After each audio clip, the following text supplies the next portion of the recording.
Si Silex. Ano? Ano raw?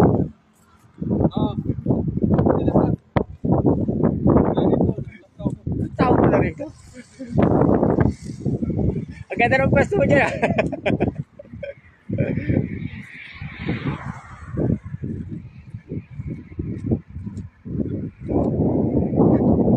Dito para sabay-sabay tayo. Nag-live ako eh.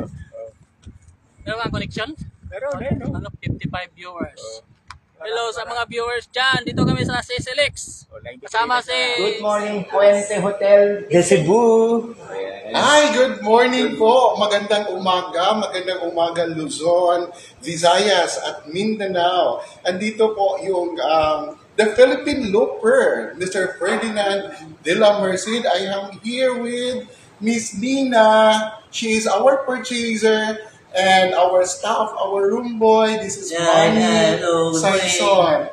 Maraming salamat po, Ferdinand Looper, for staying at Puente Hotel DC po. Sana po, suportahan niyo po si Mr. de la Merced sa kanyang layunin na mabigay niya po yung pangangailangan, lalo na po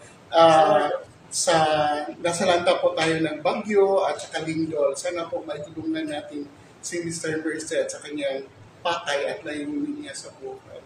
Maraming salamat for staying with us, Mr. Thank you po, Puente Hotel de Cebu. At ang Hotel Puente de Cebu natin, kahapon, nandito tayo kahapon na-invite tayo sa isang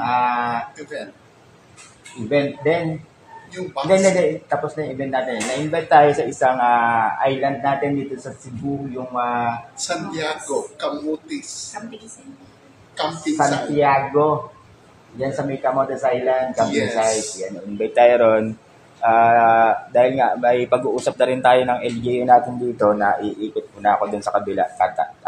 Tatawirin ko yung tuloy na mahaba eh. Yes. Tapos after dun pa lang ako mag-proceed sana sa Camotes Island. At babalik na lang ulit ng Cebu para ikutin ng Cebu natin. Sige po, thank you. Maraming salamat po, de la Merced. Tapos pupunta din po siya sa Santiago, Camotes site. Yung camping site po na isa sa may-ari ng Puente Hotel de Cebu, and that's Mr. Louie Pajes. So sana po, samahan natin po si Mr. de la Merced sa kanyang layunin niya.